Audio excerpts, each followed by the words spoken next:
live stream. Got it. We are live on the Facebook. Woo! All right. I'm Wild Joe. Welcome to Dive Bar Comedy. It's a Tuesday night. And we're back on Zoom this week. We've been doing live shows around LA on pretty much every Tuesday except for the second Tuesday of the month. So we still get to do Zoom once a month.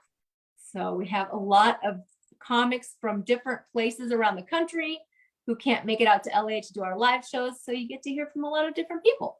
So I will go around and introduce everyone. First, Carol Newell, our tech guru. Could you play our theme song? We have a theme song. I would love to. By the late and great GT. Here we go. Here we go. Doodly-doo. And go. I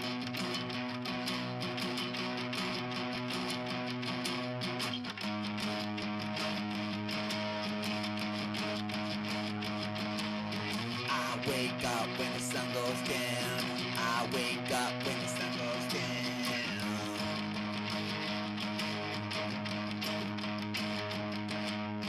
I wanna do some comedy. I wanna do some comedy. At a dive bar, at a dive bar, at a dive bar, at a dive bar. I can't say what I wanna say. I can't say what I wanna say. Uncensored.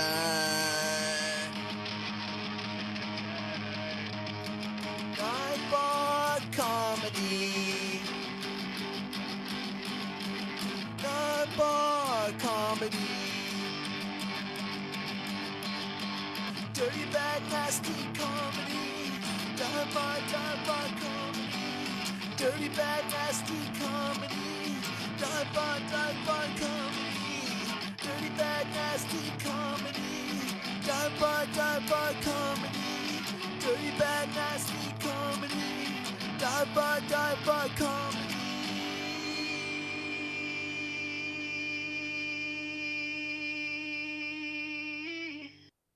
All right, there we go. All right.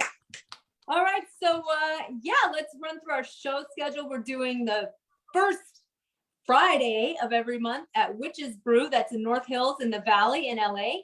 We're doing the last Tuesday of every month at Liquid Zoo. I believe that's 1 week from today. Last Tuesday of every month at Liquid Zoo in Van Nuys. Then now we're doing first Tuesdays of the month. The last couple months we've gotten Berkshire House LA, which is more upscale. It's not really quite a dive bar. It's more of a lounge restaurant. Very nice. And they have Taco Tuesdays with great deals. So we have a really exciting lineup coming up there on December 7th. Yes. And I am skipping Lotus Lounge, the third Tuesday of every month. So, and in between we're doing Zoom shows. So if you're in the LA area, come and check us out live. And we have a Friday at Witch's Brew, right? Yes. First Friday of the month is Witch's Brew.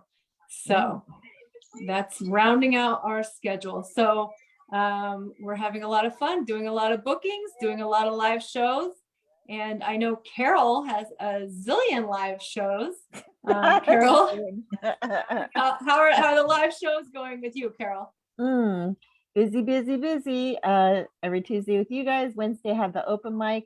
We moved our venue to North Hollywood on Lankershim and Victory at Rumors Comedy Club.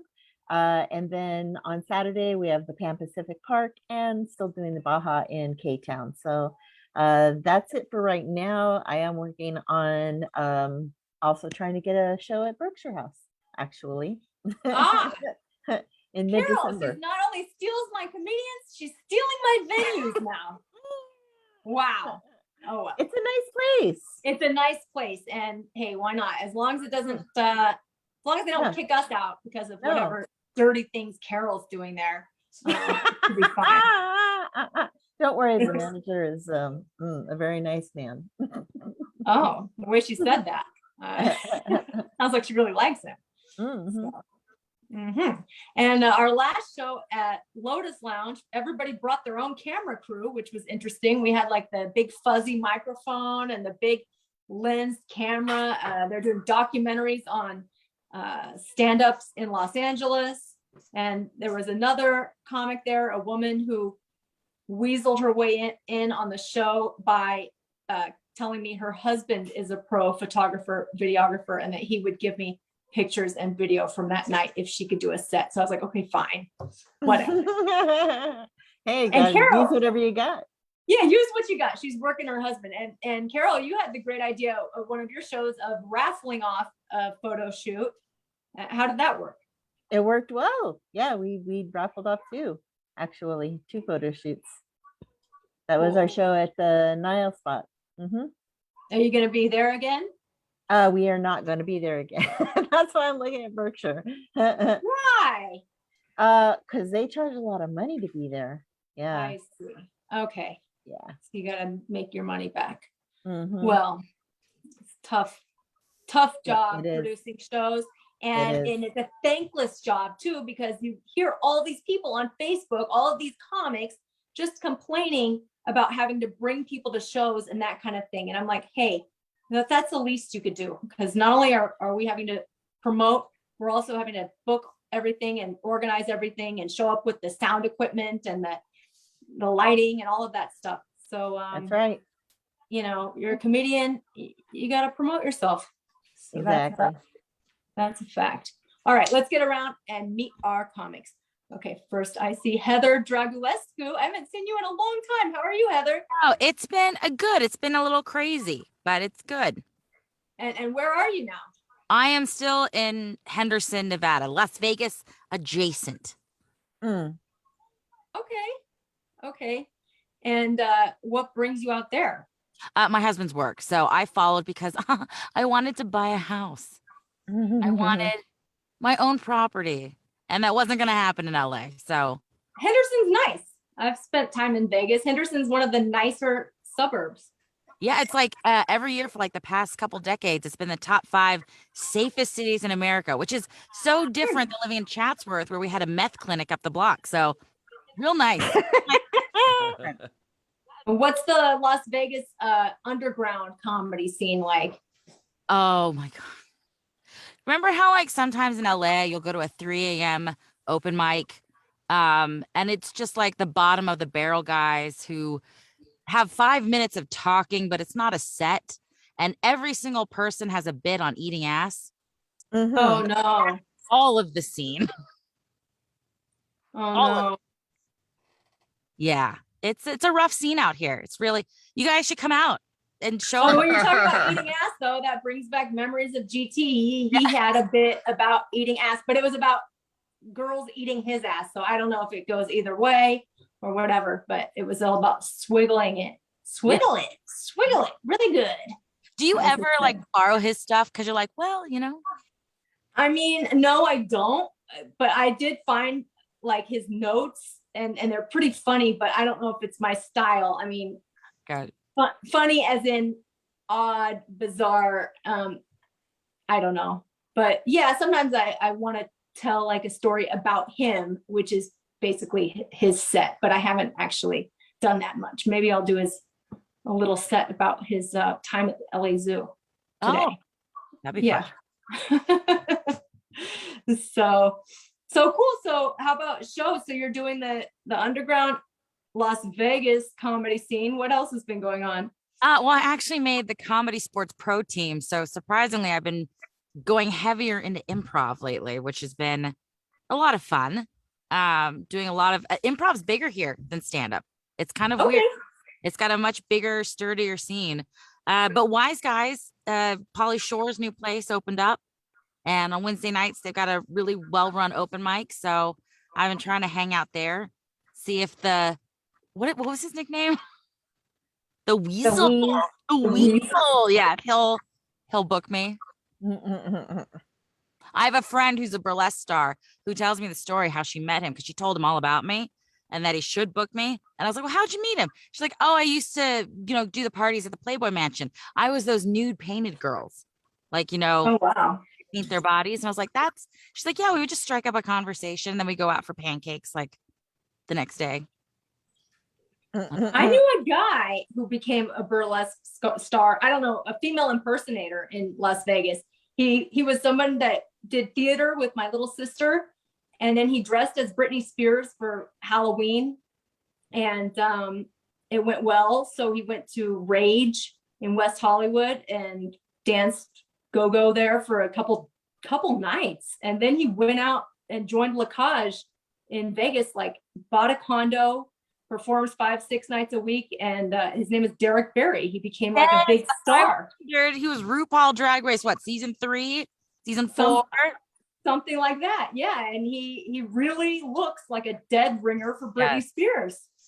He was a big fan of Britney Spears already, so he already knew all the songs and the dance moves and stuff. And he wasn't gay before. He was kind of like bi, sort of experimental, but once he started dressing as Britney, he got so much action with the other guys that he went full gay. He was like doing Lady Gaga style, where he had like 2 boyfriends instead of 1.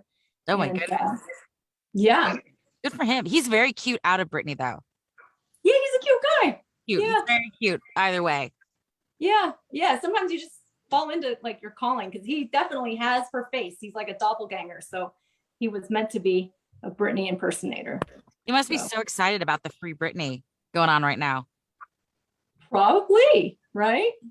Yeah, I don't know how now she released more music, and that's gonna up to, come on. He should be out there doing her weird spins. Have you seen her Instagrams where she like walks? She's like, and that's bizarre. She gets like thousands of likes. I'm like, I wish I was that successful. Just to, I don't know. It's hard to stage moves that just don't translate as well onto Instagram. Maybe it looks better on the big stage. Or maybe she's a little, you know, yeah. It's okay to admit. I don't remember the shaved head and the umbrella incident. I forgot the umbrella incident. Oh, I know about the shaved head. Where she attacked the photographers with the umbrella. Oh, well, they probably had it coming. They did. So. But it was all right, Heather. Well, welcome to the show. I'm glad to see you. I haven't seen you in a while. So I know. It's a real treat. Yes. All right. So we've got next. Let's see. Bruce McCarthy. Hey. And you've been taken after your bird. You're the bird man. You got a bird is there. Quiet right now, dude. But you know what? Now that I'm starting to talk, dude, that bird might fucking decide to talk a little bit. How you doing, Joe? I'm good. You guys heard some screeching sounds in the background. You're like, Bruce, it's your bird. And I'm, no, it's my kids. My kids are very, very loud. Oh my God. They're like this. Watch. I'll imitate them. Got it? Wait for it.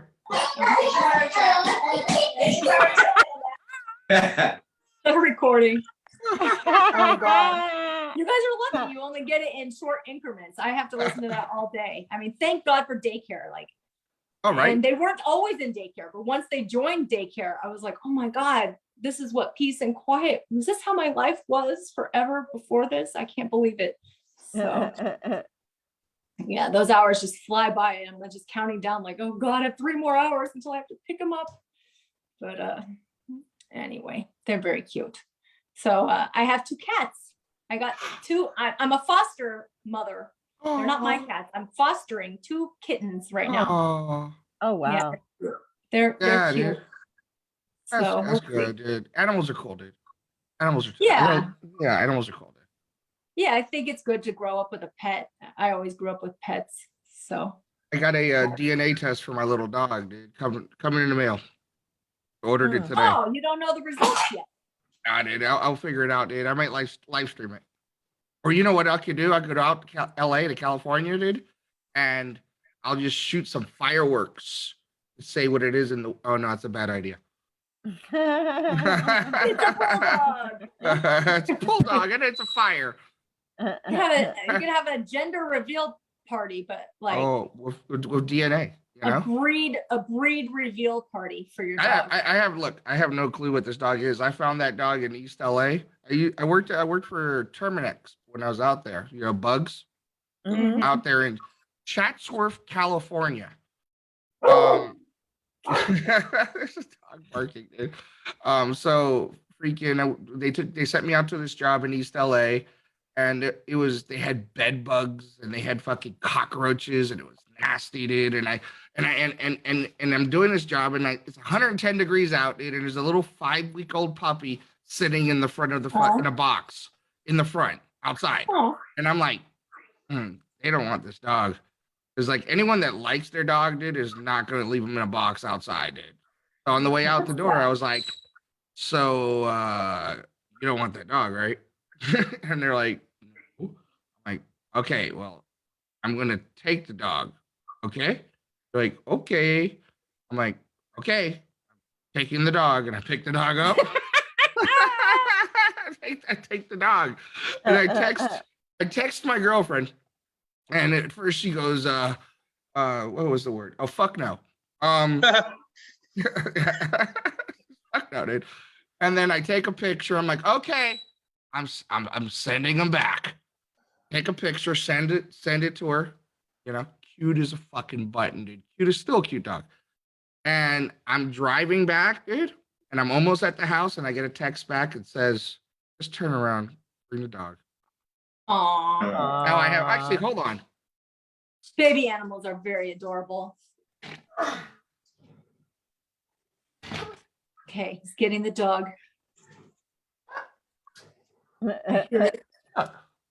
Oh, so show him to us. That's a Chihuahua. That's It's not a a Chihuahua pure breed mix. Chihuahua. It's a Chihuahua mix. It's part Chihuahua, which Yeah, is good because Chihuahua. Chihuahuas live long lives. Yeah, like 20 years, right? Yes. Which begs the question, was the mom the Chihuahua or the dad?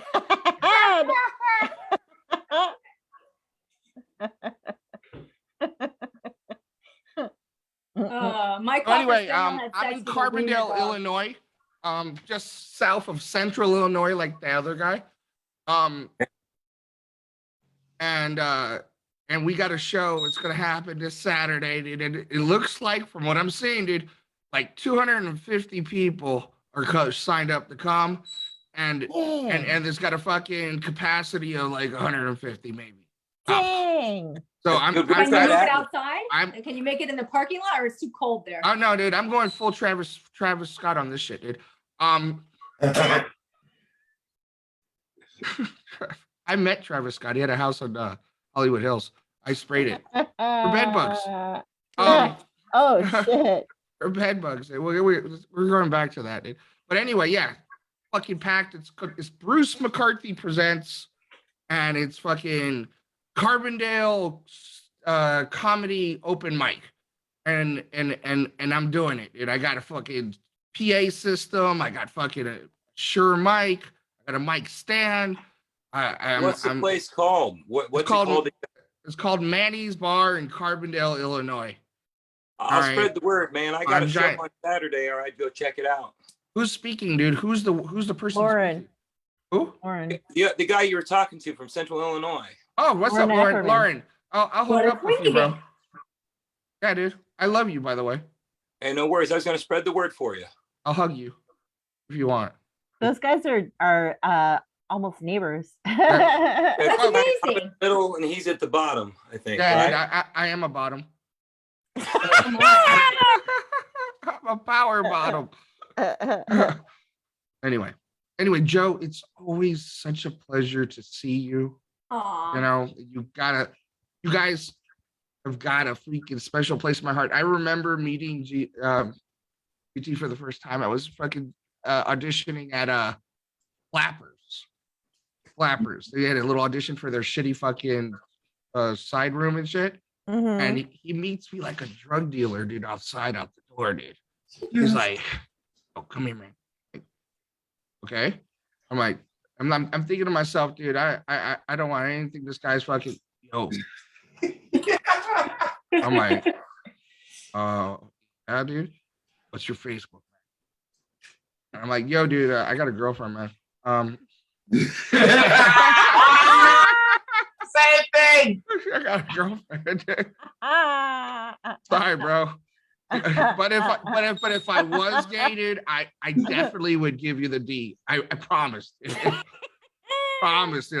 I would D the fuck out of you, bro. So anyway, I give him my thing, and then freaking he texts me, I got a show for you, man. I'm like, a show, dude? What's up, dude? He's like, yeah, man. He goes, yo, it's in the Lotus Lounge. This is the most important part. If you don't bring 5 people, I kill you.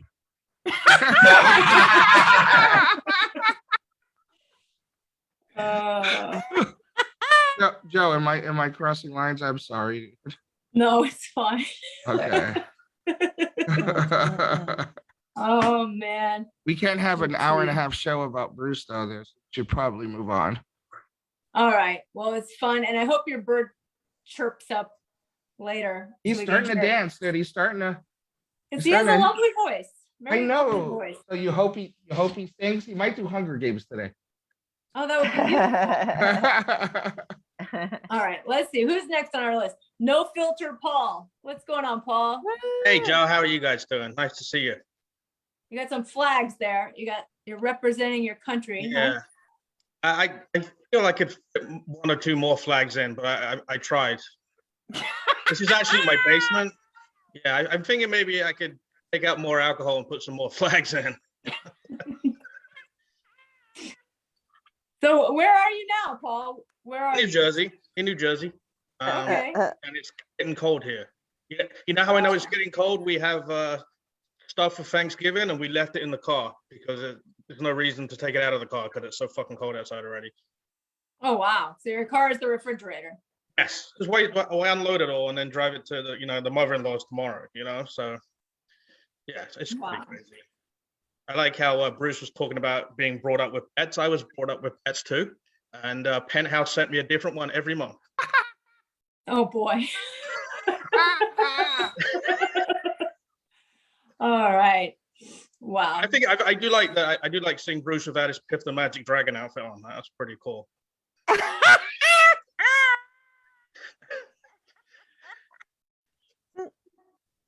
That was my biggest fan. Can you tell?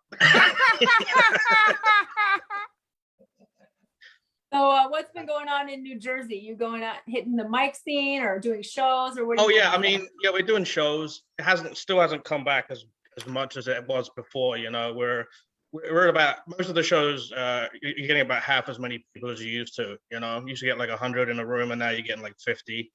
And a couple of the venues are still scared, which is unreal. They're like, oh, we can't do it yet. I'm like, what are you talking about? You travel to NYC? You ever get into New York? Oh yeah, I do a bunch in New York City, but Jersey's a lot better. We got some Connecticut stuff coming up, some Philadelphia stuff coming up, and I have a room I do every month that's in Morris Plains, New Jersey, which is actually the East Coast dojo. When you guys have the real dojo, I think it's closed now, right? But you had the dojo in California. It's back open. It's back it's open. What? It's back open. But it's good. Mm-hmm, Yeah, so we have that, and yeah, it's just kind of cold at night. I can't wait to get out more. We used to go out, 6 nights a week before the pandemic, and now it's like 2 nights. Is this your first winter on the East Coast, or were you there last year? No. I've been here since 2000. Oh, okay. Yeah, okay. So yeah, it's nothing. Well, you should be used to the cold. Oh yeah. It's just it goes from like, it was like 80, and then like a day later it was 35. I'm like, there's no middle ground in where I live. It doesn't gradually get cold. That month in California where you're like, I'm gonna turn off the AC, not turn the heat on for like a month, and actually have a good electric bill for a couple of weeks. No, it doesn't work like that here. It just jumps. It's very odd. Wow, I'm out here complaining about like the 60s. I'm like, I'm freezing, and it's like 60. So yeah. I know I've been to the East Coast.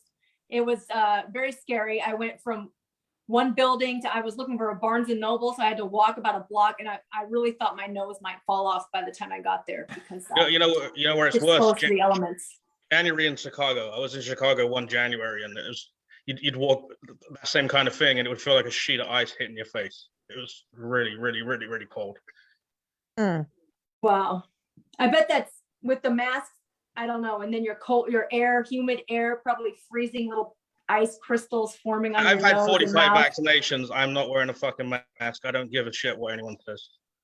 So they're not requiring it out there. So here New York you City, can't go if you have anywhere a without it kind of the rule is kind of if you have a vaccination, they cut your break. New York City, you can't get in anywhere without a vaccination card. You can't even go inside in restaurants or anywhere.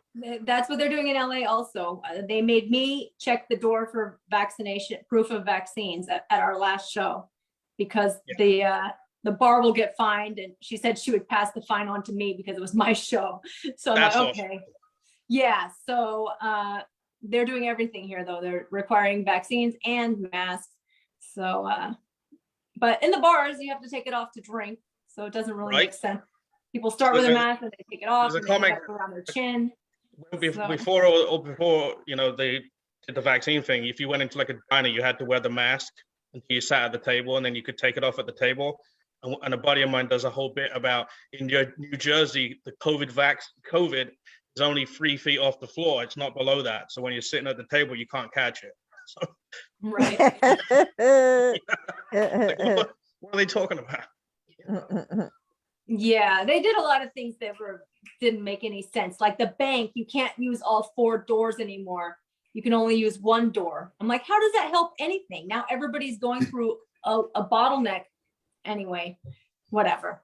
So it's just, I don't know.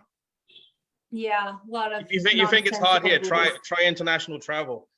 I'm booked to go to England in March, and I have to get a test before I go, a test 2 days in, and then a test a day before I come back. So I got to do 3 tests. And if you have no vaccine, you have to do 4 tests. Wow. Like $50 tickets a piece. cheap? Are the tickets cheaper than normal or no? Yeah, but the vaccine fees and tests and all that bullshit make it more in the end, you know? Yeah. Yep. I have a test coming up too. I have to get COVID tested before I can get my colonoscopy. Can't wait for that. December 1st. They do test your asshole. They say that's the most effective way to test for COVID. So if they put the swab up your ass and you still feel it in the back of your throat, that might be a problem. They were doing that in China. Everybody had to bend over in the airport, and then some American diplomats got offended. But coming in or going out? Because COVID is on the way out from there. It's pretty hysterical. They're testing people coming in to see if they're bringing it back. I'm not sure. Anyway. Oh, all right. Heather, you found a new eating ass bit. We can just make this whole show about eating ass. I went for a COVID test, and next thing you know, the guy's eating my ass. Oy. All righty, Paul. Well, welcome to the show. Let's see who else we got. Phil Johnson. Hi, Joanna. Hi, Phil. I like your microphone. Oh, thank you. It's in my recording studio, so I just use the same mic for everything. You look like a musician. I am. If we turned this off, you'd see drums and guitars and crap behind me here. So you're a multi-instrumentalist. You do what kind of music? Comedy music. It's I don't have a guitar next to me to play anything tonight. But yeah, so when I first started doing comedy, I was a serious musician for a long time.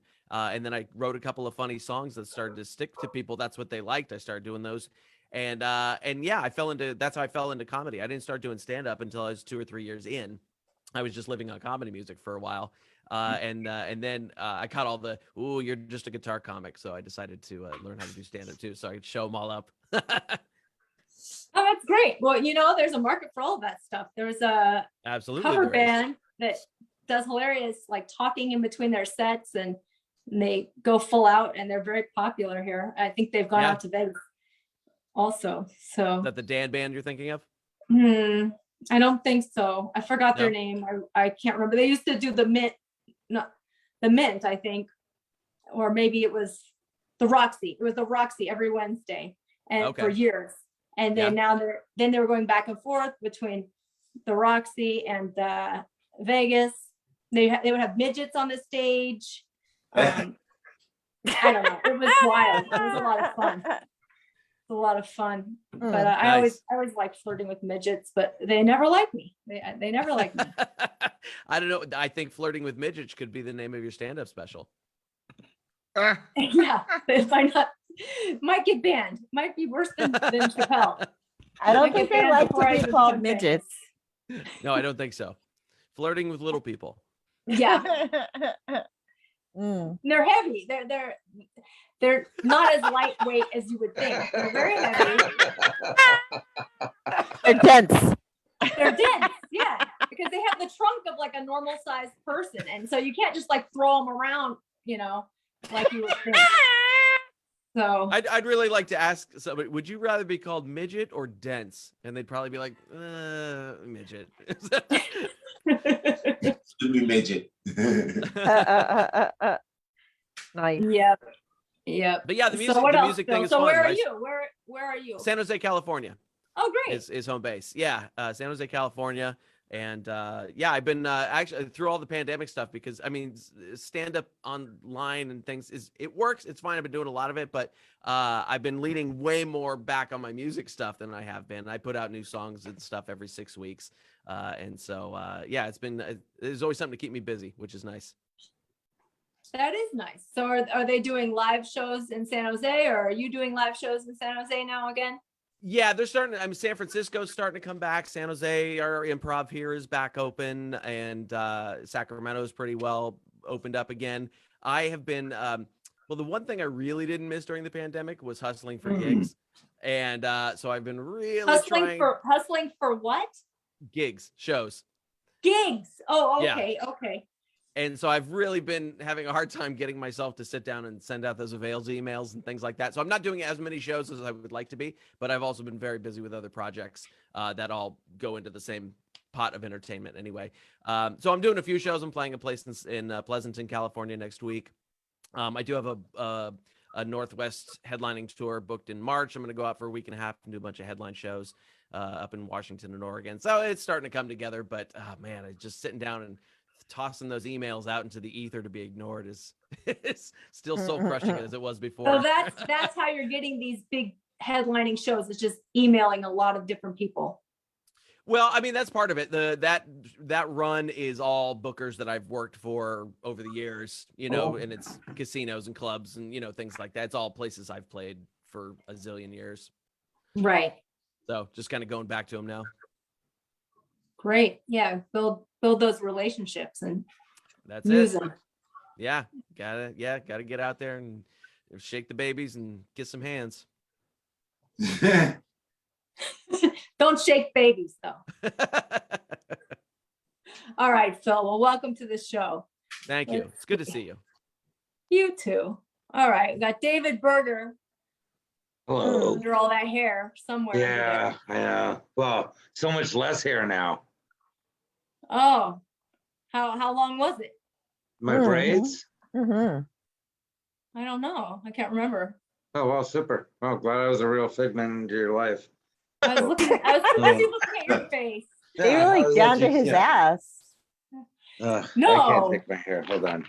Wow. Hold on. There we go. Headband. Oh, there you go. There we go. Okay, I can't take it. All right. Hey, I love your hair though. You look fantastic. Super proud of you. You're such a great mom. Such a great mom. Oh, thank you. Yeah, I follow that. I think I was at GT's funeral. I knew GT when he first started at the Comedy Store. Oh wow. It was hysterical. Yeah. So you know that joke he was doing all the time. Swiggle it, really good. He was GT. I don't know that I ever heard a damn thing. I loved him though. He was just the nicest dude ever. Aw. One of the most positive people, real, like one of the real go-getters. Anyway, I'm not gonna get all. No, that's true. He was a very positive person, and after he died, I learned everything about him from all the people that ever knew him and all the people he worked with, and I didn't hear one bad thing. All I heard were only good things about him. And I went through all his stuff, all his papers, his phone, his computer. Nothing bad. Nothing at all. Good guy. Yeah. So Nice. clean record. Me, on the other hand, anyway. So where are you? Witness protection. Oh, all right. No, I'm in LA. I'm back in LA. Okay. I've had a weird few minutes, man. I moved to Iowa, started a cafe. Someone burnt down the cafe. The hell? Who? Yeah, I pissed off one of the 5 homeless people in fucking this area. There's literally like 4 or 5 homeless people in the entire town.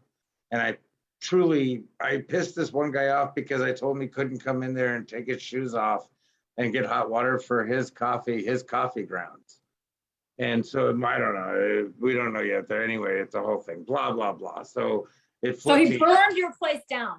It was a whole weird thing. Didn't really burn the whole place. He just like I don't know because I was like, you know what? Fuck this. Like I've never grown up around that. That's the thing is like as Aryan as my ass looks. I speak Spanish. I grew up in Pacoima. You know, my kids are all mixed. I've never really been caught up in. I'm Jewish. You know. So I've never been around that shit. Scared the fuck out of me though. So what did he burn and how do you know it was him? I don't know for sure it was that guy. That's what I said is that he was like one person. So but the fire that he burned like what exactly? Well, you know what? I only got to go in it for like about 5 minutes or so. So I really didn't get to see that much. So I don't know. My partner, because I have a partner out there who's taking care of everything. And he's sending pictures and shit like that. But it was, I mean, it wasn't that big of a cafe though. I literally built it in an office. And if you like, yeah, and the rent out there is like $500 a month.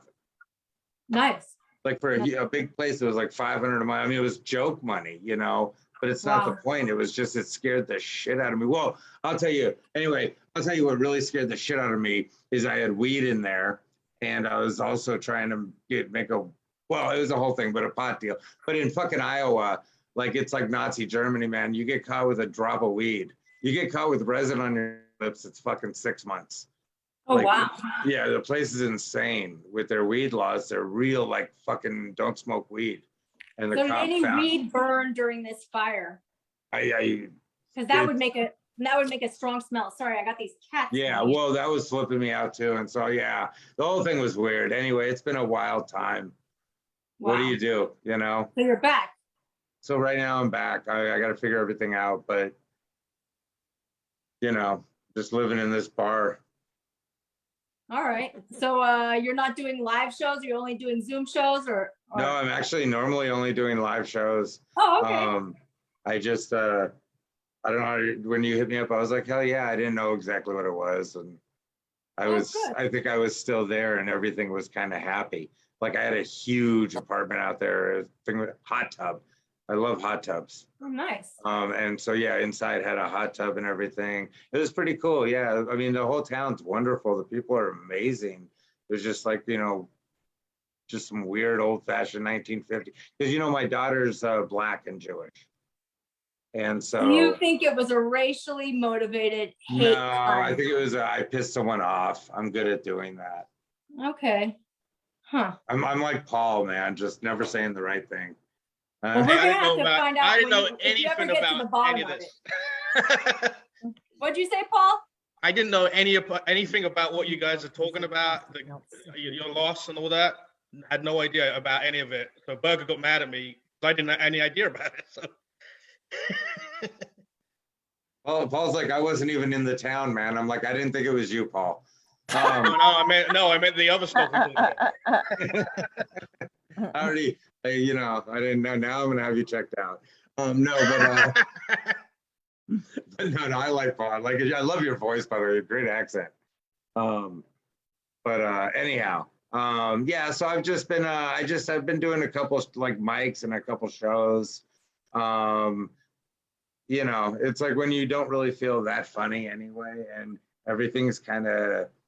Yeah, you had just like a spell of everything kind of going shitty. So you just try and deal with it, laugh it off, I guess, smoke it away. I always say that, you know, people, because, you know, a lot of people, and I believe like alcohol won't solve your problems. You know, like just drinking isn't going to solve the problem. It puts them in a nice hold though. And I found that works a lot. So great advice from David Berger. For the kids out there, you know, for the kids that are having trouble in like middle school and shit, you know, a snip in the morning isn't, you know, gonna hurt. Yeah, no, someone was asking me, I'm not saying I'm getting mental health, but if I was, no, I was talking to a psychologist or psychiatrist, whatever. And she was like, do you drink? How many drinks a week do you have? I go, fuck, I don't know. I mean, like a lot lately. And I go, well, let me put it this way. You know those old Western movies where the guy has that fucking thing that he always carries with him and you just see him throughout the day drinking it? Mm-hmm. I go, that motherfucker looks at me and goes, damn, he drinks a lot. So I go, it's been, but I whatever, it is what it is. Anyway, and yeah. And so also I got some upcoming shit. I have a dentist appointment. So I don't know if anyone's going to be able to make that, but it's a bringer. And that's about it. Yeah. How you been? I mean, your Me? kids are amazing. Yeah. Thank you. I'm fine. I'm back to trying to be normal, growing my hair out and putting my cancer chapter behind me and trying to do some jokes about it as well. Congratulations, by the way. Thank you. Thank you. And yeah, it is hard when you're going through something hard and you're a comedian and you still have to get up there on stage and make jokes and you're not in the mood. It sometimes can be hard, but it also is really helpful to have that light perspective on things and be able to laugh at tough things that come at you in life. So, yeah, Carol knows. Carol talks about a lot of rough things, but she's always laughing. Well, And, yeah, but Carol also talks about a lot of rough sex, so it's back and forth. Well, that could be traumatic too. Anyway. And I say the opposite. As far as drinking or drugs, I say, why add to your problems? You're just going to add more. If you already have problems, then you add substance abuse on top of it. Now you're just causing more problems on top of your problems. So I say no to drugs, kids. So I'll drink to that. All right. So let's see. Is that everyone? No, there's one more person. No, it's Mista. Yeah, and Loren Ackerman. Loren Ackerman out there in Illinois. What's going on, Loren? Oh, I'm glad to be here. I'm just tired. Fair warning. I'm bound to sing songs or fall asleep like Carol that time, or actually end up being funny. I might not watch tomorrow, but no, I'm doing all right. I got a new pair of glasses. I don't know if you noticed because I had a birthday.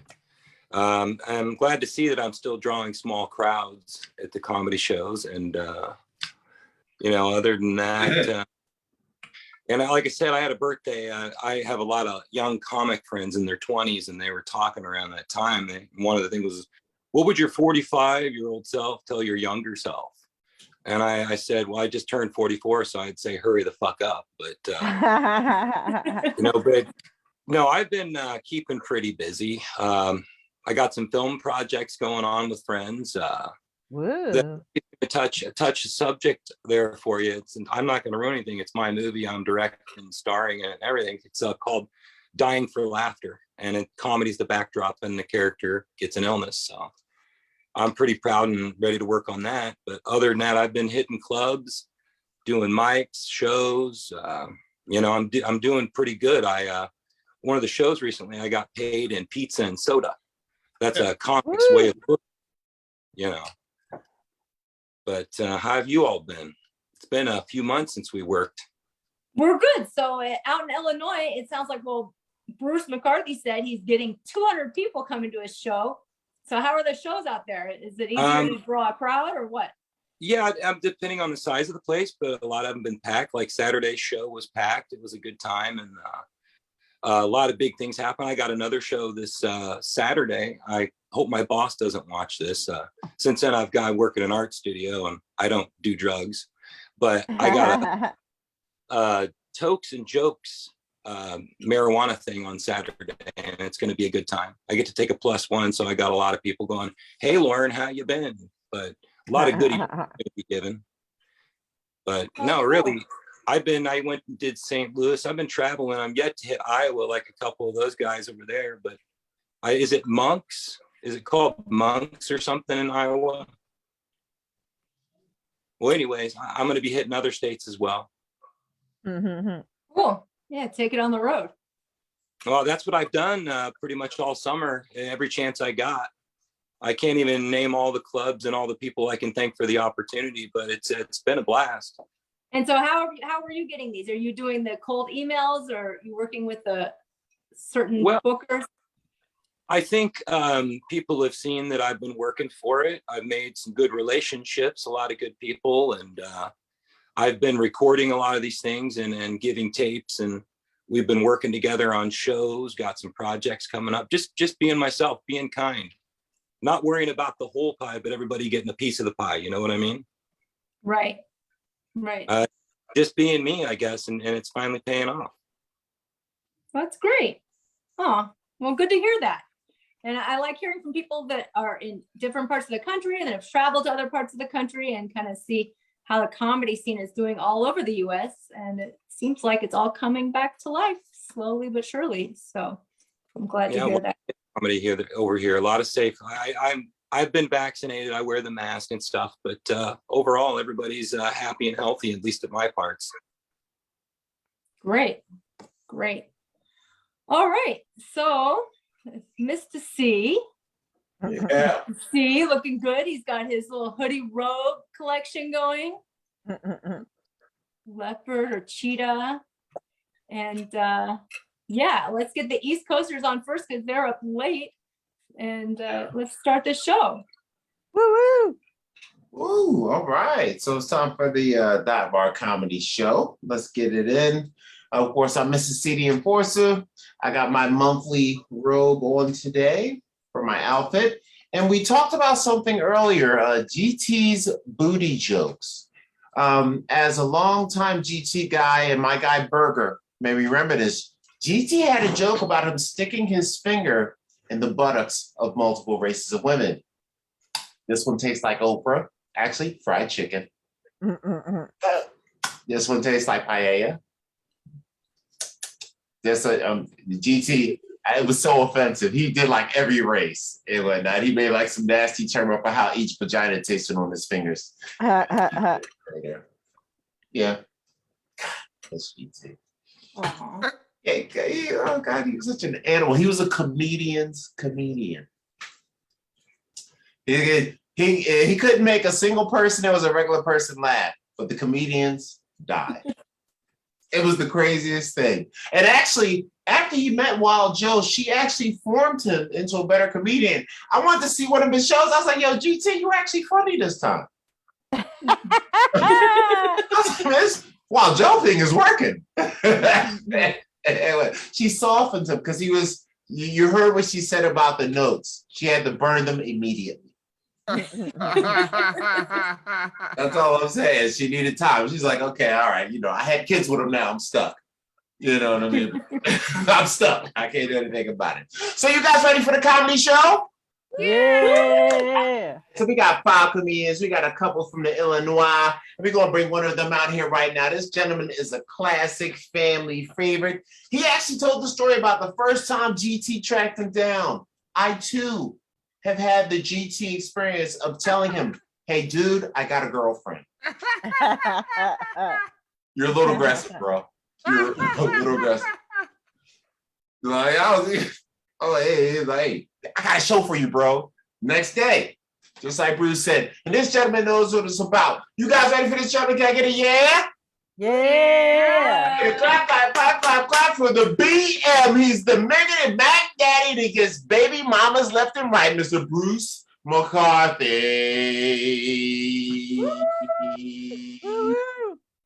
Yo, how the are you guys doing today? Woo. Good? All right. I'm Bruce McCarthy. We're here once again, Dive Bar Comedy. Okay, let's talk a little bit. We'll spend the first minute talking about some shit that happened this week. Let's take a look. Oh, here's some good news. Man arrested after attacking WWE wrestler Seth Rollins near the ring. I actually saw this shit. It was hilarious, dude. Wrestlers coming fucking walking off the ring, walking toward the exit, and all of a sudden, dude, this fucking regular dude runs off, fucking jacks him up, dude. The guy gets arrested. The judge sentences him to 5 years contract on fucking Raw, Monday Night Raw. Mm. Well, that was that. I gave that to you. You guys gave that right back. Anyway, look, fuck the news. Okay, it's all fucking shitty, dude. It's all about Wisconsin right now, dude, and stuff like that, and COVID, and Wisconsin, and then COVID some more, you know. But you know, hopefully, you know, COVID will be able to fucking claim self-defense. Oh, that's bad too, huh? I'm fucking striking out.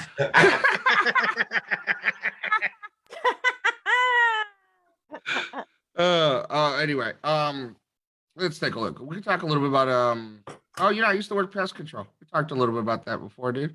Worked for a company called Terminex and shit. And when I was working for Terminex, I worked, you know, got called to a call, and it was an Armenian family and shit, dude, and they had bed bugs. And it was scary, dude, because they, you know, fucking bed bugs. If you got bed bugs, dude, you don't want to tell anyone, dude. You could be sitting on the fucking couch, fucking playing PlayStation. A friend goes over, goes, "Yo, dude, is that a bed bug on your arm?" And you go, "No, no, no, no, no. I got herpes." Yeah. Wow. Yeah. Yeah, dude. Well, speaking of herpes, I met my girlfriend online. A lot of good dating sites out there. There's Match.com. We got eHarmony, Call of Duty. No, seriously, Call of Duty, dude. I saw her from 200 yards away, dude, and I just knew I could snipe her. But I got lucky, dude, with her, dude, because you know, you never really know when you meet someone online for the first time. You really never know. It's like a box of Cracker Jacks. Remember those Cracker Jacks, dude? You'll reach in, you never know what you're gonna get. She's gonna be nice. She's gonna be like look like her picture. Is she gonna be human? Hey, no joke, dude. I got a friend. He's been in a 2-year fucking committed relationship with a Russian bot. Still ask for his Venmo. What else? What else? Let's continue talking about freaking pest control. I once worked this one job, dude, in Chatsworth, dude. And I get into the door, I knock on the door, and it's in the warehouse district. And I hear, and I'm like, oh my fucker, they got bears, dude. I was like kind of sketched out, dude, and shit, dude. And fucking open the door, dude, and they're shooting porn. Oh fuck! I'm like shit, dude. So I do the inspection. I run around, and I talk to the dude and shit. And I go, look, guys, you've got a serious infestation of crabs. Oh, That no. was that. What else do we got going on here? We're gonna get away from Terminex and pest control. I never used to say Terminex, dude. Don't be afraid of telling that shit, dude. But you know, it's not as shitty as my my current job. I work for a law firm. So what else is going on? Oh, Illinois, dude. Illinois, dude. I'm in Illinois now from LA, dude. LA was tough for me, dude. I had a tough time, dude. It was expensive. Rent was $2,500 a month for 200 square feet and shit. And I had to go without food a lot, dude. But I found the most scrumptious, tastiest, meatiest food in dumpsters behind Planned Parenthood. Ew. Oh. Hey, dude, you should see the women as they were walking out, looking at my face, and I look at them with my bloody face, going, "Are you gonna finish that?" All right. Abortion off the list. What else we got? We got a oh, I am Dominican Irish. I'm half American, American Irish, half Dominican. It's kind of like when a leprechaun bangs on a piñata. Yeah, because I'm not Latino enough to be Latin, but I'm not white enough to enjoy Fox and Friends. or enjoy fucking my chicken salad with raisins. Um, well, there's all sorts of mixes out there. We got fucking, we got fucking Italian Dominicans. We have fucking Italian Irish. We got Irish setters. I fucked that one all up, dude. I haven't fucking lost my mind today, dude. But anyway, thank you very much. I've had enough. Yeah, that's right. That's right. Another round of applause for Bruce McCarthy. Ooh, that's what I'm talking about. Classic stuff right there. Started out with the news to get your fucking pussies tingling, and I liked it. You feeling all right, Bruce? I feel great, man. I feel ready. I'm ready to take a dump. Nice. That's what I'm talking about. Bruce brings us out, and then he ran to Illinois. So if you ever know, if you meet GT and you pay too much attention to him, you eventually leave the state and move to Illinois. That's how it works. It is. I'm moving there soon. All right. Come on down, dude. No, Joe's coming too. Joe's coming too. Joe, come on down. Yeah. The bird and the kids can play. No, that way it's cold. You can't let the kids outside anymore. It's perfect. All right. So you guys enjoyed that last comedian? All right. So we got another comedian also that is also back east like a beast that has a whole lot of yeast making a pussy rise like it's going to the way. Okay. All right. I'm sorry. I got into the whole pussy yeast thing. I got distracted and whatnot. So this next comedian right here, I like this gentleman's name because he sounds like somebody that could write a paper, a report. It's just like, oh, today Loren Ackerman reported. Today, Loren Ackerman. The Loren Ackerman report says that African American males with leather hoodies on are weird. Which is accurate information. Are you guys ready for this next comedian? Can I get a yeah? Yeah. Get a clap, clap, clap, clap, clap from the LA. Don't play Loren Ackerman.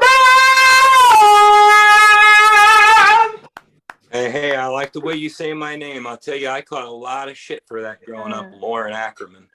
You know, I don't know if you guys remember in school, we used to print our names. My middle name is Wesley. So I did W.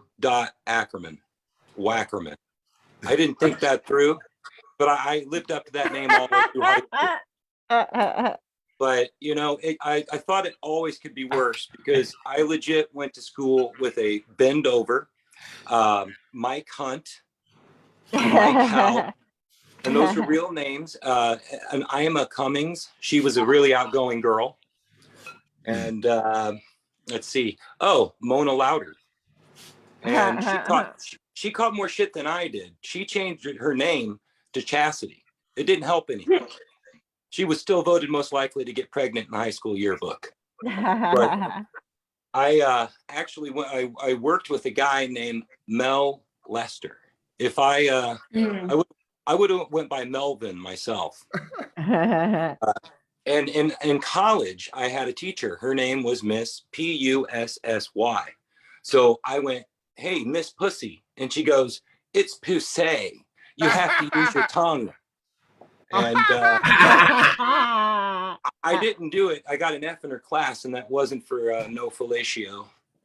But no, I do like the way you say my name. And he started some news. I'm really far back on the news. I'll start with this. A while back, Shatner went to space. Mm-hmm. That wasn't the first diaper out there. But I am going to do some trivia. I don't know if anybody likes trivia. So let's see.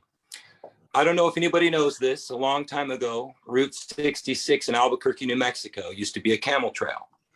So if your car breaks down today, is that a camel toe? And Charles Richter, the measurement earthquake inventor, he was also a nudist. Neighbors could tell how cold it was outside. And then let's see, one of my favorites is Confucius, you know, the man of wisdom. Well, he is said to have 4 million descendants and 3 million living today. I say, not so wise man, what's a pullout? But, you know, I don't know about you guys, but does anybody get unwanted calls? I get unwanted. Yeah. It's usually a security system, a car warranty, or your mom.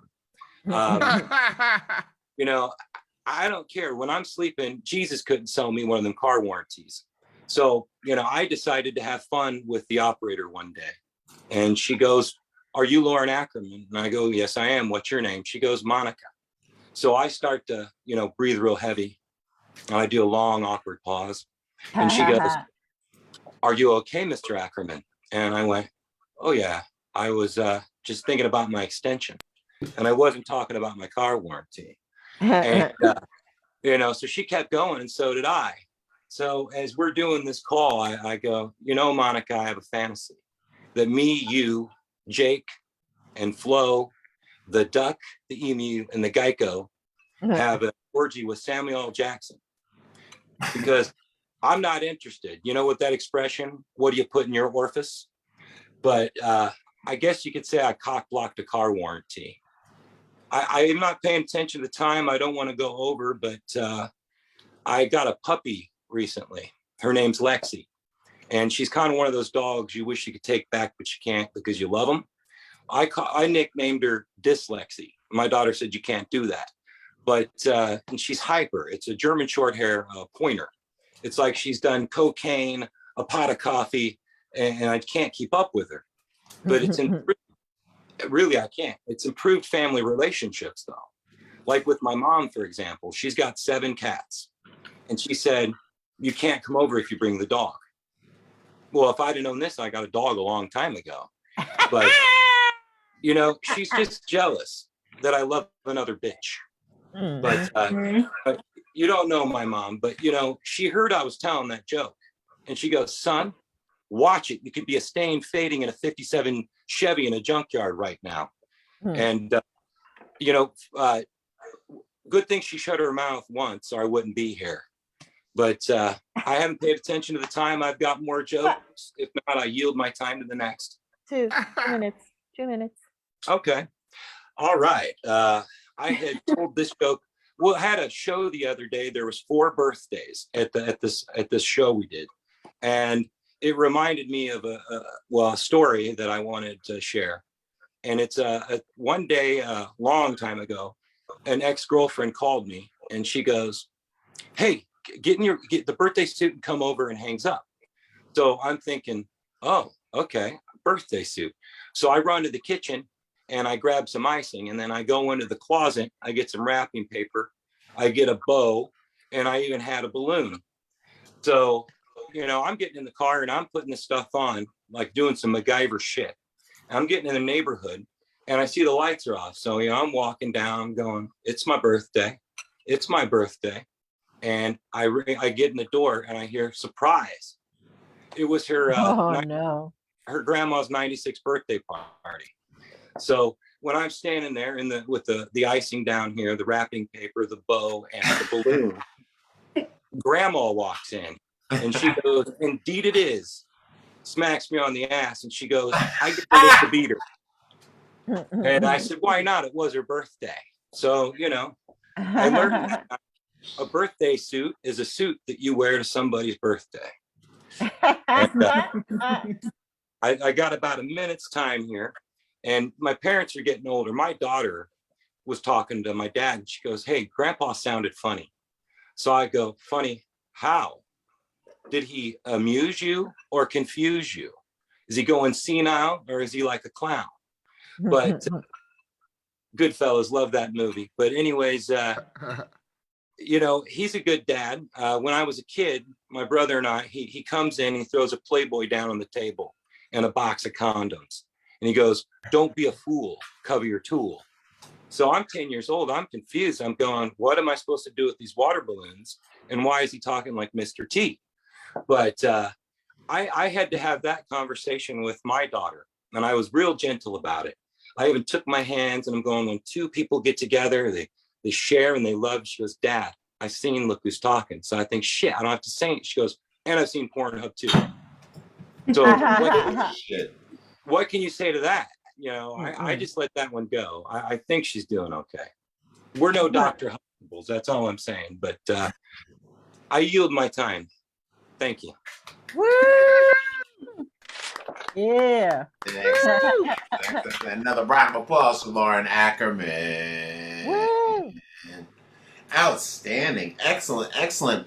And that's the Dive Bar Comedy Show. Not only do we tell jokes, not only do we offend you as much as possible, but we also bring up important things. He mentioned condom use, which when I was growing up in the 90s, because I'm elderly, I'm 46, and in the 90s, all of our rappers, every rapper had a condom on. KRS-One, Jimmy is wearing a hat.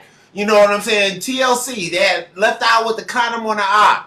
Everybody had a condom song, no matter how much babies we made out of wedlock. We said wear a condom. And that is lost. And we need to bring that back. And I think comedians need to bring that back to the stage. Musicians need to bring that back to the art. Bring back condom conversations, because I hate your fucking kids. I do. Oh God, I can't stand them. You guys are terrible parents. You heard him. He's no fucking Bill Cosby. And I gotta fucking talk to his kid when I'm out. I'm like, fuck this guy. He must be Ackerman's kid. All right. I won't kill him today. Excellent. Another round of applause for Loren Ackerman. All right. We got a lot of penis up in here tonight, but we're going to switch it up a little bit and give you some inner and outer lips from another lady. And this is going to be an excellent situation. Now, I love this lady's name because it always reminds me of the fact that I love vampire movies. Her comedy is the type of comedy that sucks the soul from the inside like the blood that Dracula needs to survive. And that's what you guys are ready for. Are you ready for this next comedian? Can I get a yeah? Yeah! And clap for the lady of the evening, Heather Dragulescu. Hey, have you been talking with my husband again? Taking his life out of him. Yes, my name is Heather Dragulescu. Mr. C does such a good job of pronouncing it, but a little people get confused, a lot of them. So I'll translate it for you. Heather is a Scottish word, and it means invasive garden weed. To be better. Dragulescu is a Romanian name, and it means I married an immigrant. I'm from LA originally, from the Valley. Yes, where I grew up in the 80s. And like all 80s Valley Girl Heathers, I am obviously blonde, fit, and popular. I was thinking about it. It's been a long time since I've had kind of a steady job. I used to work in theme parks. I was a theme park producer. So yes, I worked for the Mouse, the Minions, and obscenely wealthy Middle Easterners. Money. But you know, I gave all of that up for a career in stand-up because I really just thought to myself, you know, who needs money when you have dreams? I got myself a manager. She's never seen me do stand-up or even met me. But she said, if I can get 5 of you to buy headshots and you can get 5 more people to buy, maybe I'll have a career. Maybe. I have been auditioning though lately, mainly for plus size roles. Industry term, and it means she's got a great personality. I feel pretty good about my most recent audition. I don't want to be jinxing it, but fingers crossed, guys. I think you are looking at the new face of diabetes. It'd be a pretty sweet gig if you ask me. And you know, after that, heart disease, incontinence, sky's the limit. Often on the audition sheets, I have to sign in and write down my dress size. Mine's a 16, and I'm fine with it. The next girl at the same audition was a size 8. And if you don't know what that looks like, it's like half of me. And man, I saw that and I was like, woo, that girl, she's a cow, because I'm obviously an elephant in the room. I have to do weird things to stay within my casting age of 25 to 50. Oh, Mr. See, you trying to age me with your mind? You be nice. Man, I do crazy things. Like I spent $80 on a tool so I could dermablade. And if you don't know what that is, it's basically face shaving. And sure, I could do it with a 99-cent Bic razor, but my ego can't afford it. Every night I sandblast my face with actual sand from the Black Sea. You know, not that cheap Santa Monica blend of cigarettes, broken bottles, and washed up actors. I describe myself as a hapa, and that is a cute Hawaiian word for people of mixed Asian descent. Now, the industry does have a cute word to describe people like me. It's Mexican. I gotta tell you though, my body is rejecting my whiteness. It no longer wants dairy, Wonder Bread, or has the desire to bring a gun to a protest. So I am half Korean. My dad is white and my mom is Korean. And they met at a cultural exchange program called the Vietnam War. I gotta tell you, growing up with two cultures is kind of crazy. Oh man, like Americans are all about freedom, independence, and Koreans are just insane. For example, they have this thing that if you shake your leg, you will shake all of the luck out of you. Yes. Look where I am on a Tuesday night on a Zoom call in a closet. It's great. It's all working out. Things like if you wet your bed, you have to go door to door in your village and beg for forgiveness with your bed. Wow. I grew up in LA. My mom was very nice though. She's like, oh, Hedra, don't worry. Just stay north of 101, west of 405. You'll be fine. Similar things like unlucky numbers. You know, it's 13 in America. It's 4 in Korea because that's the original symbol for death. So I'm a Cancer, and I was born on the 4th, so I'm a demon. When I was 4 months old, I was being babysat by this lovely old couple, and the gentleman took me into the bathroom to change my diaper, and I guess I dropped a bomb because he died on top of me. Nice. The demon is confirmed. I did not go through this craziness alone. I do have an older sister. My mom refers to her as the Korean daughter, while I'm the American daughter. Can we guess which one's the favorite? I'll give you a clue. My sister's name translates to the phrase eternal beauty. Mine translates to the number 2. You know, that universal colloquialism for taking a shit. That's me. That's who I am. It is okay, though, because I did get the Asian brain. So I am good at math and bad at driving. Got the Asian brain and the Karen-shaped white body. My sister, she got the Asian slim body and the white brain. So she's dumb. Not like Asian, you know, white. She's just like Asian dumb, which is like white people smart. So I guess it all works out in the end. My mom, I went to Korea actually to get in touch with my roots. And spoiler alert, they're shallow, flimsy, and hate Americans. Pretty bad out there. And while I was there, Kim Jong-un was like dropping bombs left and right. And then there was news reports of them digging tunnels into South Korea to kidnap Americans for ransom. And I'm terrified. And my mom is so reassured. She says, oh, Hedra, don't worry. Those tunnels size medium. XL. How are they going to squeeze you on down one of those tunnels? You're fine. So nice of her. So nice. My mom would always tell me how Korean moms are best mom. Oh, Hedra, you're only half a Korean. Can never be best mom. And she's right, because I do have kids, and I am not a best mom. I am not an Asian mom. I am an okay mom, which means I'm a white mom. It's just the way it worked out. My oldest daughter, she has a catchphrase. You're going to learn this one, Joanne. It's great. It's actually no. Ashley? No, I have a voice in this house. Okay? I live in America where it's like freedom of speech. And I'm like, wait. First of all, in this house, I am president.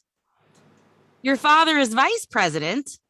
And you, my darling, are a terrorist. Ah, Negotiate with terrorists. Now, it is hard cross-culturally adopting. My youngest daughter, the first time she met my mom, she said, Grammy, are you a chink? Oh, hey, oh. I was you can't say those things. She's obviously a gook. I mean, come on. This is so much fun. I love you gals and thank you, Mista See. that's right. Another round of applause for Heather Dragulescu. Heather, I got some questions. Oh yes. I have a friend that is North Korean. Are you also North Korean? According to 23andMe, partially, but we don't talk about that. Okay, because you know most North Koreans are extremely racist. Most Koreans, just take out the word North. I just want to say I like Kim Jong Un. I'm weird, but I like dictators. I like people to kill people. It's a weird thing and whatnot. But I have a friend. His name is Ken. He is also North Korean, and he said, Carl, if you drink alcohol without somebody pouring your drink, he said you'll have bad luck for 10 years. Have you ever heard that? I have not, but I also have the unlucky Korean allergic to alcohol. It's What? I cannot drink alcohol without turning bright red and it becoming very full and breaking out knives. So I don't drink for that reason. Actually, that sounds like a normal Korean reaction to alcohol. So yeah, I think that's fine. I don't think anything's wrong with you. Drink more. drink more. Drink more. I would have 10 years of bad luck if I drank more. Definitely. Okay. Well, due to my friend Ken, don't do it. Now, does anybody know about Koreatown? Are you in LA? I was in LA. I'm now in Vegas, and we have our Chinatown here. Do they have a Korea area in Vegas? They do. It's not. Do Koreans care about law and government?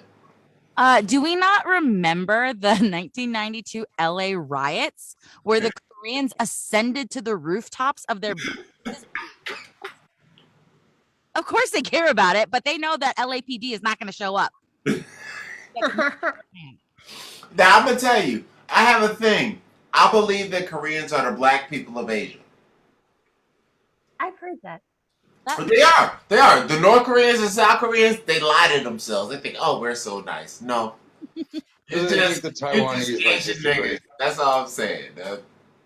They are. the They're Vietnamese or kingdom. Dude, I live in Koreatown.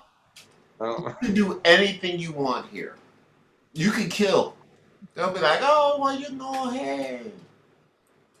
I don't know what it is with these Koreans, but I will tell you, I was surprised in South Korea. There's a large African population. yeah, because we like to get away with shit too, just like the Koreans. It's like, oh, all right, I want to break the law too. Let me go to Korea. I will tell you, the most embarrassing thing in the world is to have an African guy from like Ethiopia speak perfect Korean, and I'm like, 안녕하세요, 실례합니다, and they're just like, I don't know you, girl, and I'm like, Yeah. translate for me, please. You speak 3 languages. I speak nothing. No, number one, don't trust that guy. He's betraying our people. He's selling us out. Like, what do you mean you can speak Korean? Have some respect for yourself, brother. Speak one of the 278 languages in Africa. I mean, everybody knows what they are, right? Sure. Yeah, You want them in alphabetical order? that's right. So, we got 2 more comedians coming up. You guys enjoy this lady right here? Can I get a yeah? Yeah. Ooh, that's right. Heather Dragulescu. That's what I'm talking about. Okay, we got 2 more comedians coming to the stage. By the way, I've been drinking a whole lot of alcohol. Just to let you know. That's just, you know. All right. Ooh. We have 2 more penises coming to the stage. And what penises do, they invade. Now, this next comedian, his comedy is invasive. It is deep. It is everything that you have looked for your entire life. This gentleman right here is a musician. I suspect, word on the street is that he's in the studio, so that means he's fucking bitches. I'm just saying that because he's got long hair. He has a microphone. He does music. That's all I'm saying. I got a question. Are you guys ready for this next comedian? Can I get a yeah?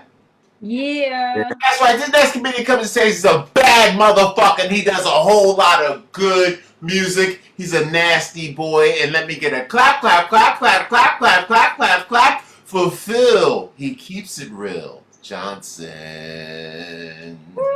Hey, everybody. Mr.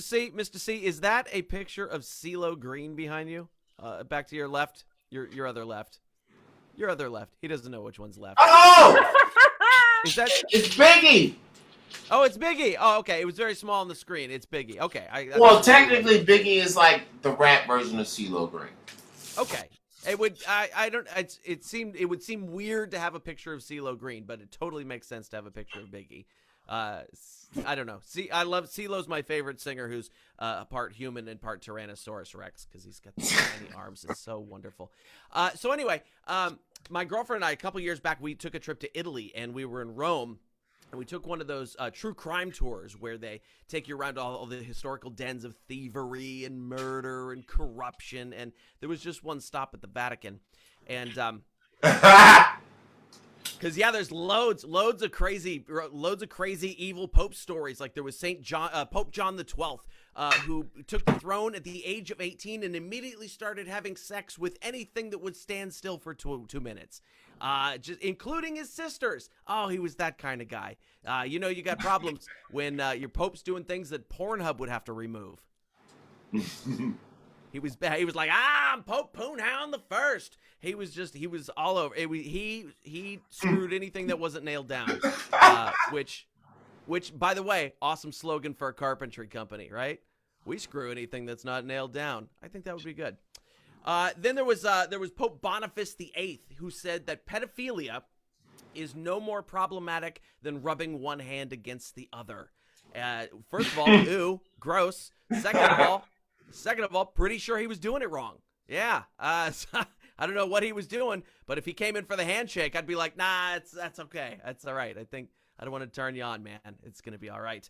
Then there was Pope Sergius. He was Sergius III, and he became Pope after killing the 2 popes before him like a Sith Lord. Wow. Nickname called himself Darth Pope. It was amazing. And then, of course, there was Stephen VI, who when he was Pope, he had his predecessor, Pope Formosus, dug up out of the ground, propped up in a chair, where he put him on trial and just screamed vague accusations at him until he got tired of it and had his people dump his body in the river. Like you do on a Saturday afternoon. There's crazy-ass popes in history. And so we're taking this Vatican tour, and they're telling us about Pope Francis, old Pope Frank there, the current Pope. And he is the first Pope from South America, which is very cool. And yet somehow they were like, can we still get one who's whiter than a cocaine shipment in a snowstorm? Can we do that? Huh? Because God forbid you have a Pope with the same skin tone as somebody who buys all the Virgin Mary candles. His real name, of course, is Jorge Mario Bergoglio. Pope Francis is just his street name. It's Frankie the P. They call him Frankie the P. And at his first press conference, they asked Pope Frank if he had named himself after St. Francis of Assisi. And I was really just hoping that he'd go, nah, man, Frank Ocean. I've been poping for you. No, no, no, no. I've been poping for you. You no. That would have been fun. That would have been fun. And if I'm playing for older audiences, it's a Frank Zappa joke, and even older, it's a Frank Sinatra joke. So I'm prepared for all instances. But they were telling us during this tour that Pope Frank, during his younger days, back before he started poping, he had a job as a bouncer in a bar in Buenos Aires. Bouncer. He was a bouncer in a bar. That sounds like a setup for a terrible improv sketch. Right? All right, so he's the Pope, but he's got a different job. Suggestions? All right, we heard bouncer at a bar and Jeffrey Dahmer's refrigerator repairman. We're going to go with bouncer at a bar. Okay, so, hey, Pope Francis, this guy's getting really drunk and rowdy. Can you throw him out? No, I will just do an exorcism. Demons, release the spirits from this man's body. Over the toilet, dude, not on the floor. That's gross. Somebody get a mop. And scene. All right. But yeah, he was the bouncer at a bar, which is that's crazy to me. I mean, you guys have all met a club bouncer at some point. Did you ever look at that guy in his black T-shirt and GED and go, yeah, he could be Pope? He could be Pope. Like you're watching him on TV, picking the new Pope. This white smoke comes up out of the conclave, and you're like, that's Mikey from Shooters. He can't be Pope. I saw him take a stripper in the lavatory. Oh, wait, he said lavatory. That's Latin. He is Pope material. All right, that's all for me tonight, you guys. Thanks very much. My name is Phil Johnson. Have a good night. Yeah, that's great. Another round of applause for Phil Johnson. Outstanding, outstanding. As a guy that went to Catholic school as a child, I approve of all this Pope talk. I'm glad. And now, I don't know if you guys know anything about what's called the streets, but in the streets, if there's a guys that are called pimps, and they have these women that walk around and they let men have sex with them for money, right? Yeah, I don't know if you guys have heard of this. It's a new thing. And why not? But what they call each other is a P. So he said something about a pope, and he called a pope a P. Point is, the popes are pimps. I think we learned something today. Another round of applause. All right, we got one more left. We have two more. Wait, Two more. You going up? David No. Bitter and No Filter Paul. Who? Two. Who? Who? Who? Wait. Who's the other one? Burger, like eat a hamburger. Yeah, burger. And Paul. And No Filter Paul. Okay. All right. I got that too. Wait. Number one, there are way too many penises on this show. Chris, Kinda I like your kind of have party. a penis You and guys bother are fucking up my numbers. Okay, fine. Do you guys, if you like penis, can I get a yeah? Yeah.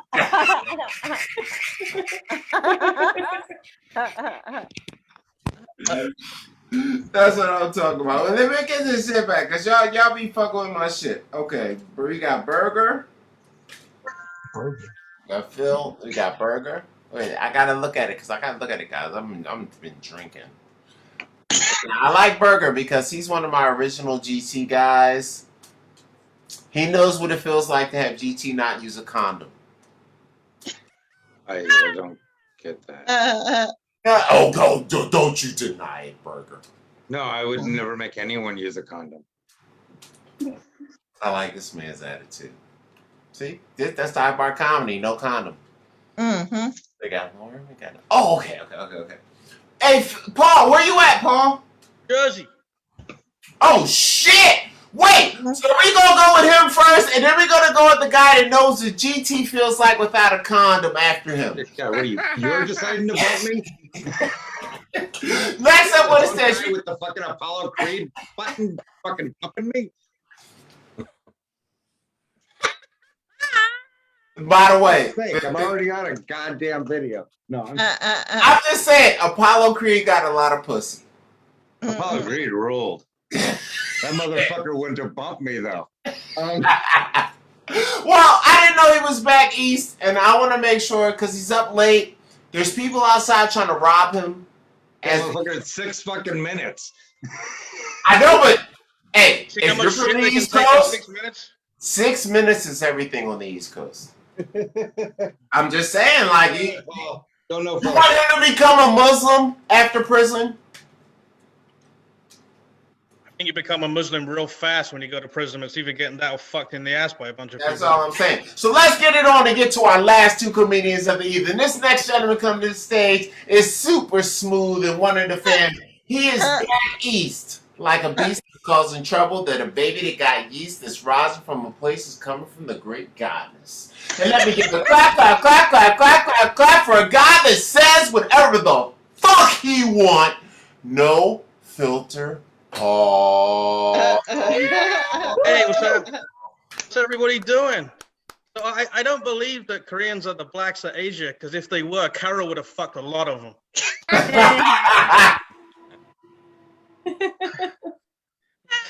And you were talking about, Mr. C was talking about condoms. You know, I do like to play the black lottery myself. That's when you don't pull out and you see how much child support you win.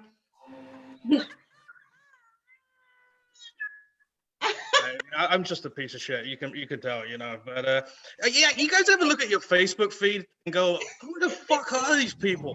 I don't know who these fucking people are. Why are they on my feed? I don't give a fuck if it's his birthday. God." This is the kind of luck I have. I would figure out I can blow myself as I'm bracing for a plane crash. Yeah.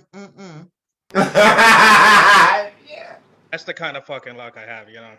Isn't me as PC culture gone too far? You know? Do you remember the good old days when you were a kid and you'd put vodka in your dog's bowl and just sit there and see what happens next? I think my dog is faking that it's deaf, right? Because it doesn't come when I call it anymore. I'm serious.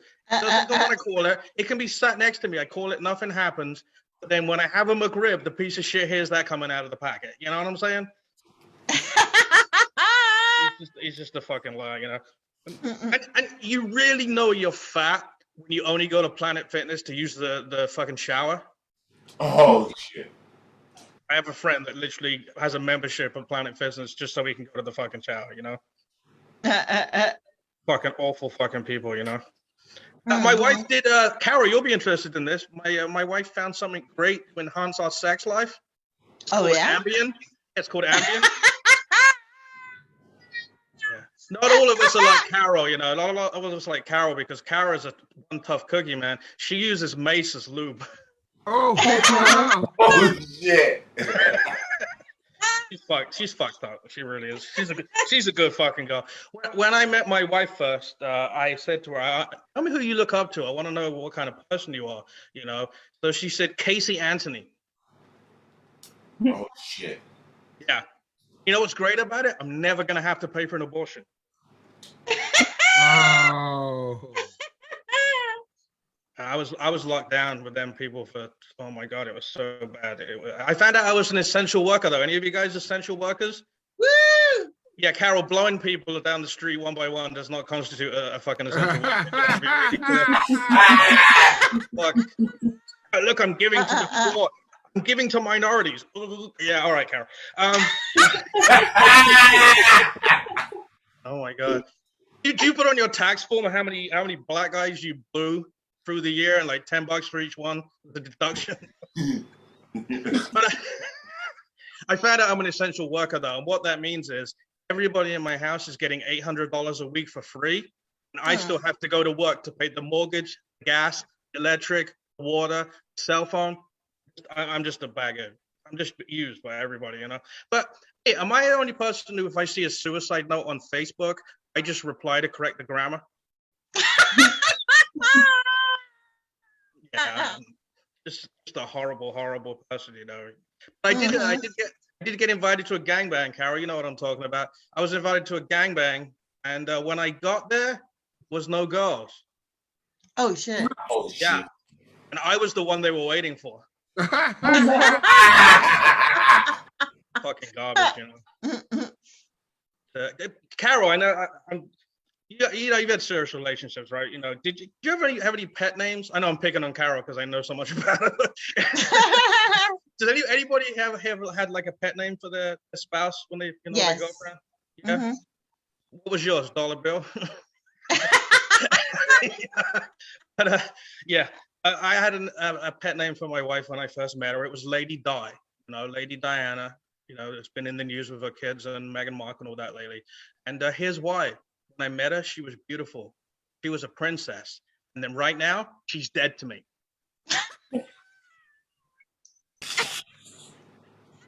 Too soon. I know. I know. I'm just junk. I really am. I'm just junk, But I did find out that if you get a vaccination, you get a free Krispy Kreme. Or not? Anybody else see that? I've had 8 vaccinations today, and I'm having 12 again tomorrow. Wow.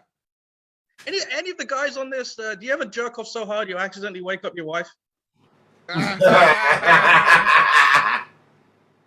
I'm just fucking piece of garbage. Or really, and I can't even work technology, and I'm an IT guy. That's what I do. Anybody else here have trouble with technology?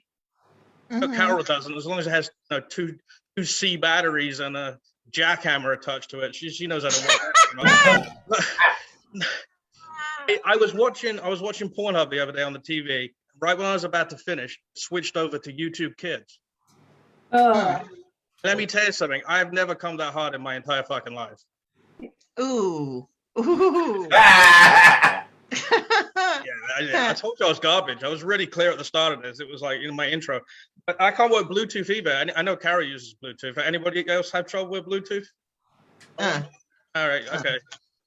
But I have trouble with Bluetooth. I was watching Pornhub again because look at me. I watch Pornhub. I was watching Pornhub, but I was just about to finish, and the sound cut out of my headphone. What the fuck's going on? And I hear a commotion outside the window. It's my wife and my daughter, her fiance, and my 2 grandkids in the car, and this is what they're hearing. Oh my God, eat his asshole, suck his balls, fuck her, suck my dick. Oh my God. The worst part? They never mentioned it. But what goes on in my wife's car that porn on the radio is just a normal occurrence, I'm just a shitty person. I really am. Any of you guys buy? My wife went shopping on Amazon during the pandemic. Any of you guys buy anything stupid? That's either 1 minute or Carol's indicating she bought a small vibrator or an ass plug. 1 minute. 1 minute? Yeah. So my wife went out and bought a fake beach for $5,000 with deck chairs, sand, and blow up rubber palm trees. I just fucking paid for someone to fuck me. Oh. Let me just finish on this. I wasn't going to do the cancer joke, but apparently that might turn the room. So we'll leave that one alone for now. But, she said to me, you don't spend time with me. Do you remember? I don't know if the older people in the room remember that when we were young and we were dating, we just go driving around. Karen knows what I'm talking about because whatever her boyfriend steals that night, they joyride. But do you remember when you used to go driving around with your date for no reason in the town, before the internet and stuff? My wife says to me, you don't do that anymore. And then 6 weeks ago, I got a letter in the mail. It was from Ford. It said, recall. Passenger door may open randomly. I've taken her out every night for the last 6 weeks. I pumped the brakes, swerved the car, nothing. I'm no filter porn. I'm a piece of shit. Night. All right. Yeah, that's right. My boss, no filter Paul. All right. That's what I'm talking about. Grimy stuff. And no filter Paul is the essence of the Dive Bar Comedy Plan. He says shit, make you question what you do. He does. He says some shit. You just look at yourself. He's like, hey man, I saw the kids channel on YouTube, but I never bust a harder nut. We all like, okay. Okay. I'm running for president, so I can't laugh at that joke, but it was very funny. You have to actually see your kids to see the YouTube Kids channel. Just saying. This is true. See, that's Another round of applause, everybody, for No Filter Paul, the Jersey Devil. So we got one last comedian coming up to the stage. He is our closer for the evening. I forced him into this last spot. He said, Carl, you're going to maybe wait 5-7 more minutes, you son of a bitch? I said, motherfucker, but yeah. Yeah, I'm a motherfucker. Now, actually, I do like fucking mothers, so that's not fair. I got a fuckable mom, so. I mean, we could talk. Mom's got the easy puss. That's all I'm saying. Mom's got the easy puss. That's all I'm saying. And they don't make you wear condoms. That's why I loved my mom. Okay, you're worse than Paul. That's what I'm talking about. Are you guys ready for a better man than the next one? Can I get you there? Yeah. This right here is called the BURGER. And that's because this shit is nothing but meat, vegetables, and everything you need at once. Can I get a clap, clap, clap, clap, clap, clap, clap, clap, clap for the burger?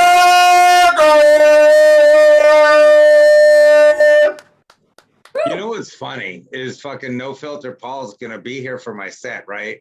So he could have just done his set last. He's still gonna be here.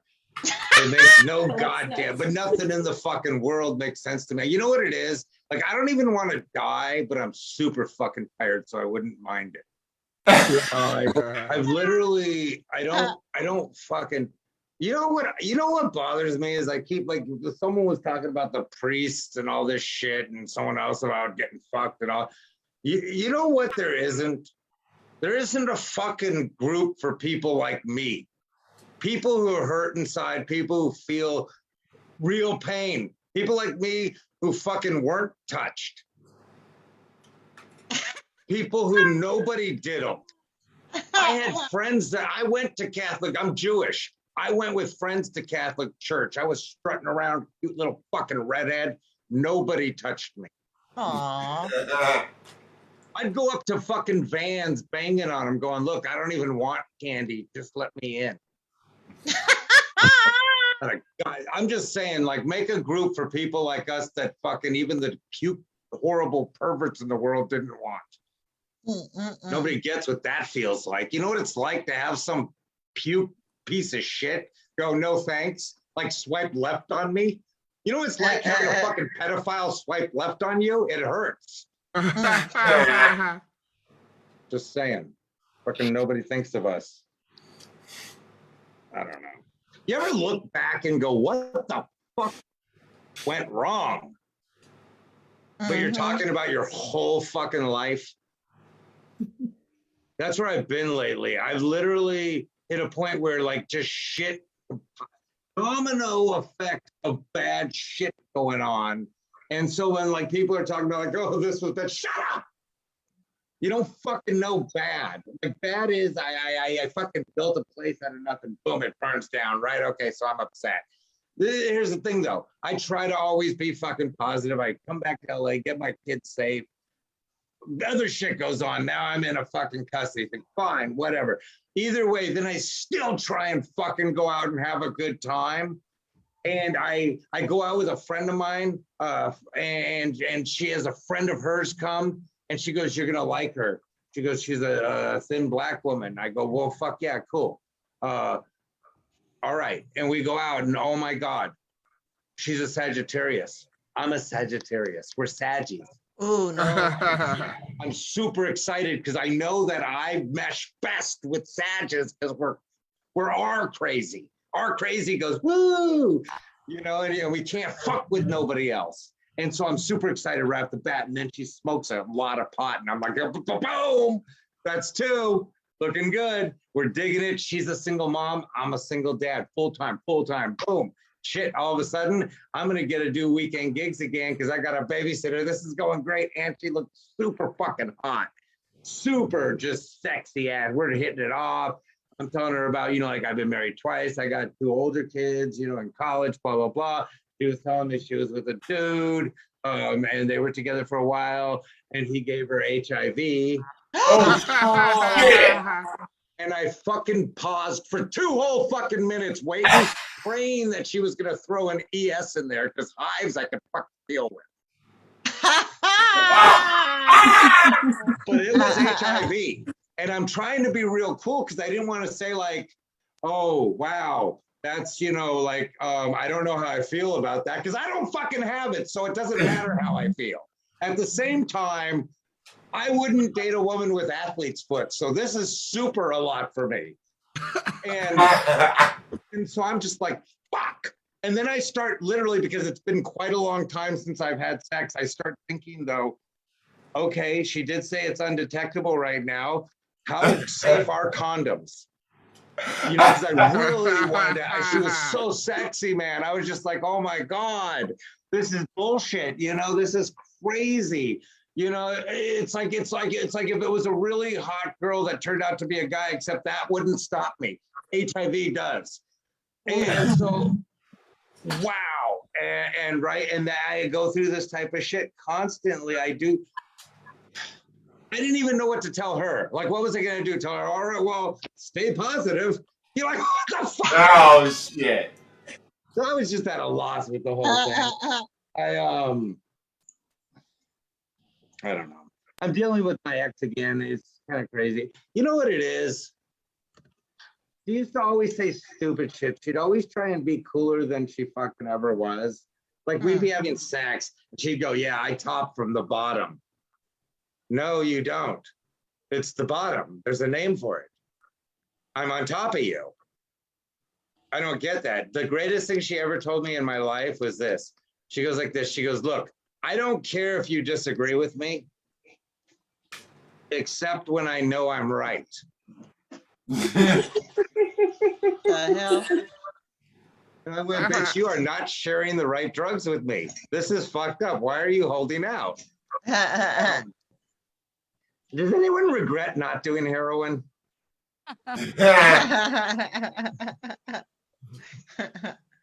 Okay, so I'm just gonna tell you this. You guys were talking. We were talking about the moms and shit. I'll say this. I remember when I was young and reading about, I think it was Casey Anthony or one of those people that drowned their kids, and I thought, what a fucking horrible human being. I've raised 3 kids, and now I look at it like, okay, I get it. Yeah. Guys, I'm Burger. Thank you. Woo!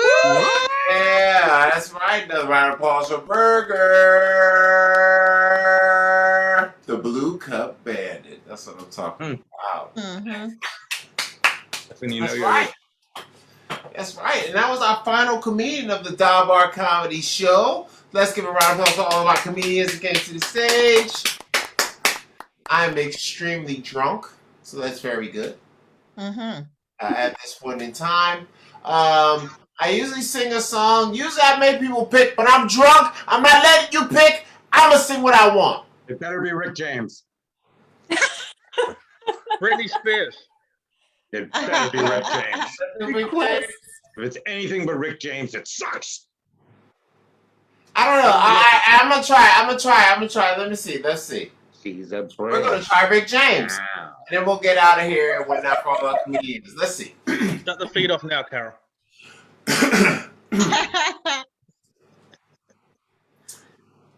When I came home last night, you wouldn't make love to me. I fell fast asleep. You wouldn't even talk to me.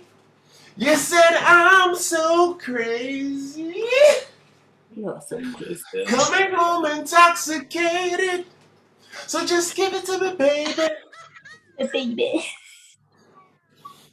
Make it like you had enough. Give it to me, baby. Baby. Make it like you had enough.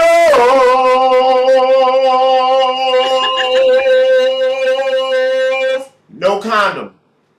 Everybody watch the Stop By Comedy Show. Wanjo, get us out of here and tell us where the fuck to go. Wow, that was fun. I feel like we really went in depth with all of you people.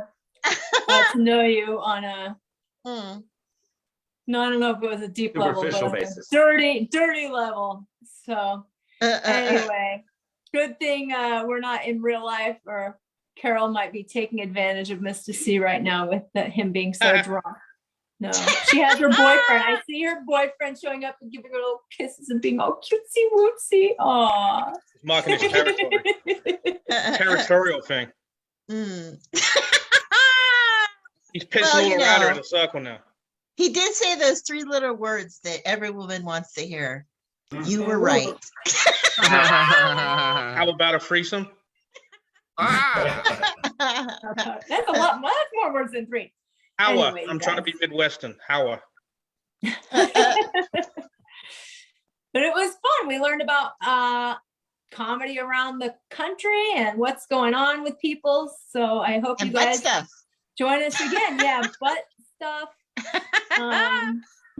Yeah. So I don't know. It's gonna be Interesting.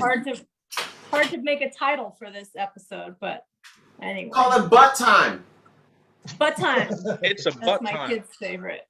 Yes. That's All right, you hysterical. guys. Well, you can check us out. Hey, Oh, the kids. Oh God. I'm about to open that door. I mean, that's all that's holding back the noise is the door right now. And They come and, breaking through the YouTube bars, the kids. bar picture. The YouTube kids keeps them quiet. So